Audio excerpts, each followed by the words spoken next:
ሩታና ፍቅር ባደረጉት ነገር ዴቭ እየወቀሰው ይገኛል። ኤፍሬምን አንተ እጅህ አለበት እያለው ነው። አላመንኩም ይለዋል።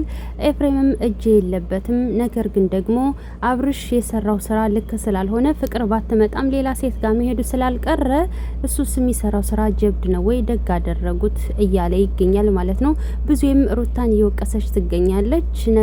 በነገራችን ላይ ሩታ ፍቅርን ብታመጣትም ባታመጣትም ከዛ በፊት ሄርሜላን አልፈልጋትም ብሏል አብርሽ። ስለዚህ እነሱን መውቀስ ለምን እንዳስፈለገን እየገባኝ አይደለም ማለት ነው። እንደሱ ስራ መገፋት ምን ማለት እንደሆነ ቢያየው መልካም ነው። እንኳንም አየው፣ እንደውም አልተቀጣም ማለት ነው። በስነ ስርዓት በሰፊው ሊቀጣ ይገባ ነበረ። ነገር ግን ደግሞ በሰፊው አልተቀጣም ማለት ነውና ፍቅርና ሄርሜላ ሩታ ባደረጉት ነገር ኤፍሬም ለምንድን ነው የሚወቀሰው? ለምንስ ነው እዚች ጋር መተህ ዴቭ እየተቆጣሁ ያለው ማለት ነው? እጅግ በጣም ያሳፍራል በነገራችን ላይ። ምክንያቱም ኤፍሬም ምን አደረገ? ወንድሜ ነው ብሎ ስራውን እየደባበቀለት አይደለም። እንደናንተ በቃ ልክ አይደለም። አርፎ አይቀመጥም ወይ? ሁለታቸውም ጋር መሆን ካልቻለ አርፎ መቀመጥ ነበረበት።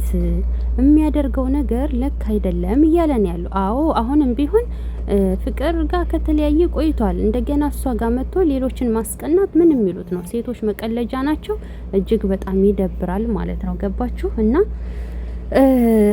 በዛም አላችሁ በዚህ ፍቅርና ሄርሜላ ሩታ ደግ አደረጉ።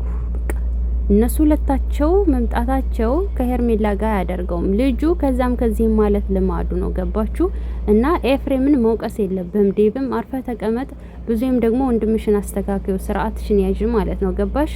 ወንድምሽን ሳታስተካክይ አስሩን ሴት ህይወት እያበላሸ እዚች ጋር መተሽ ህይወታቸው የተበላሹ የተገፉ ሴቶችን መውቀስ አትችይም ማለት ነው። ገባሽ?